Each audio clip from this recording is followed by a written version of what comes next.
Muchos de los cuerpos o restos humanos de niños, niñas y adolescentes desaparecidos ha sido por las búsquedas que realizan las propias familias. Ese error de pensamiento está muy colocado y lleva a prácticas nocivas en la función pública, particularmente en los ministerios públicos, que sin que esto esté escrito en ninguna ley, recordarán que hasta hace muy poquito tiempo se tenía que esperar 72 horas para poder realizar la búsqueda de un niño o una niña desaparecido o extraviado, el CAPEA. Reitero, hace realmente poquito, no más de 3, 4 años, que se logró modificar esto porque no existe ningún marco de ley, habrá sido una normativa interna o administrativa, pero vean cómo una decisión administrativa representa un impacto negativo en la búsqueda de niños, niñas y adolescentes. Segundo problema, en términos de los prejuicios de los funcionarios y funcionarias. Si esta mujer adolescente tiene el cabello pintado, como hay muchas testimoniales, la respuesta grosera y ofensiva de los funcionarios es: búsquela con el novio, búsquela en los hoteles cercanos de su casa. Si hay posibilidad o presunción de que algún familiar haya sustraído al niño o la niña, ya no investigan porque entonces se considera que es un tema de conflicto y de pleito entre parejas. Es decir, estos elementos que están en el sentido común de considerar a los niños como propiedad familiar y como responsabilidad de la familia, se convierten, reitero, en uno de los grandes problemas para que podamos tener no solamente búsquedas profesionales, sino incluso iniciar la búsqueda de niños, niñas y adolescentes. Las organizaciones que trabajan e investigan el tema de trata han documentado y señalado a nivel internacional que las 3 primeras horas después de la desaparición son claves. Les invito a que recuerden el caso reciente, hace como 3 años, de una niña en el Estado de México, en Texcoco, que fue robada por una persona presuntamente de origen centroamericano y en 24 horas estaba en El Salvador. Se emitió alerta Amber y esta niña, de acuerdo, después de cuando fue detenida la persona, este varón salvadoreño que la tenía la niña, declaró que había sido llevada a El Salvador vía terrestre. Es decir, pese a la alerta Amber, hubo trayectos largos en el territorio nacional, cruzó las autoridades migratorias y fue entregada por una mujer a la que esta persona que se la había robado se la dejó encargada,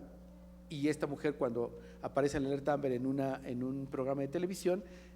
identifica a la niña y la entrega a las autoridades salvadoreñas. De tal suerte que son muy pocos casos donde de manera inmediata se puede actuar y, como destaco, tiene esto siempre en beneficio de la víctima la posibilidad de ser localizada.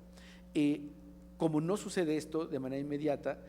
tenemos entonces una poca probabilidad de localizar a niños, niñas y adolescentes cuando sucede este tema de desaparición. En el caso de CAPEA se han hecho algunos estudios periodísticos. Quisiera referir uno de hace 2 años que realizó el periódico El Universal, y de acuerdo a la petición de información, las autoridades de CAPEA reportaron que localizaban en general el 70% de las denuncias de extravío de niños, niñas y adolescentes. Sin embargo, 30% no eran localizadas ni vivas ni muertas. Me refiero a niños, niñas y adolescentes. Eso significaría, solo en un pequeño ejercicio, que cada año de los reportes de extravío o desaparición de niños, niñas y adolescentes en Distrito Federal estaríamos teniendo un rezago, digamos, de 30%, en los cuales no sabríamos su paradero. No hay datos que permitan concentrar lo que las distintas procuradurías tendrían. Les invito a que noten, quien ha estado siguiendo el caso, que por varios años en la estadística criminal que emitía la Procuraduría General de Justicia del Distrito Federal aparecía los datos de CAPEA. A partir de que comenzó a verse este tema como preocupación y verse politizado, desapareció de las estadísticas criminales públicas y ahora hay que pedirlo solo bajo el sistema de información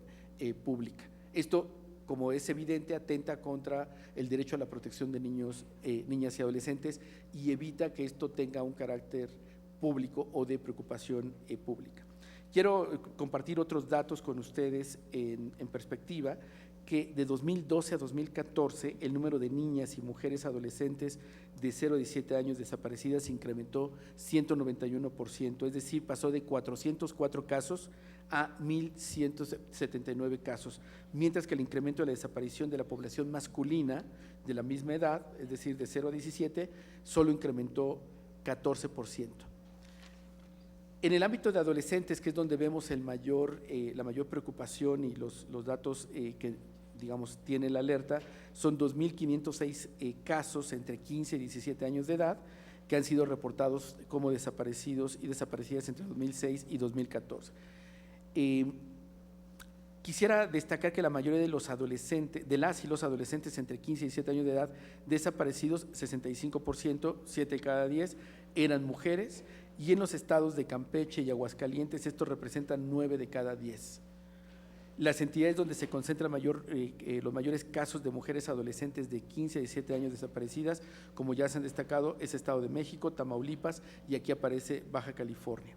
De 2012 a 2014, el número de mujeres adolescentes desaparecidas incrementó de 172 casos a 612, mientras que en el caso de los varones solo incrementó 74%, perdón, no di el porcentaje de mujeres, de 255%, en el caso de varones 74%. Es decir, la perspectiva de género o los crímenes asociados por su condición de género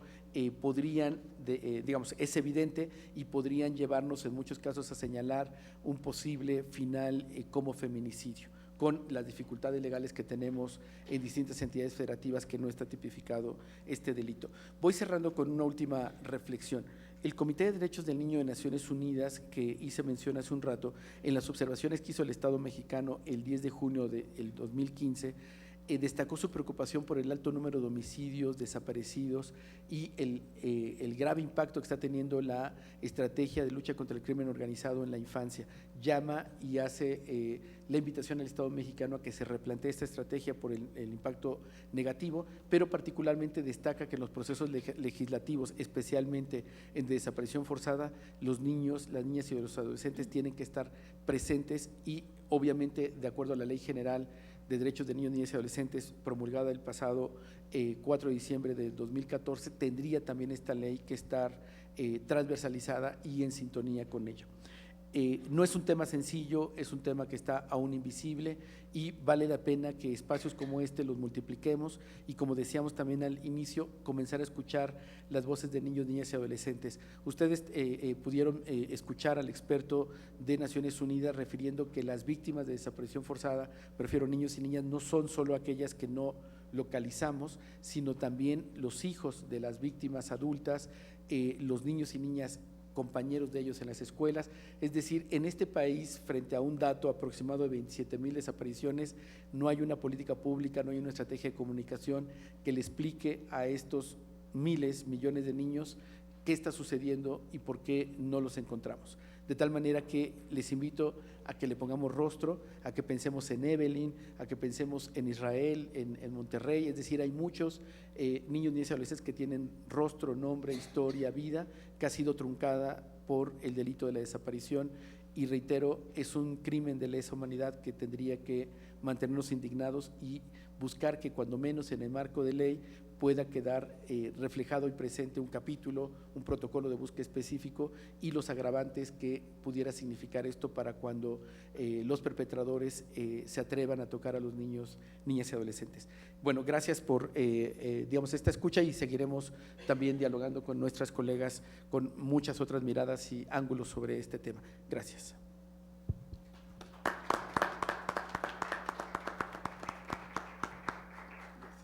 Muchas gracias al director de la Redim. Continuamos con las voces de los y las desaparecidas en México, ponencia que presenta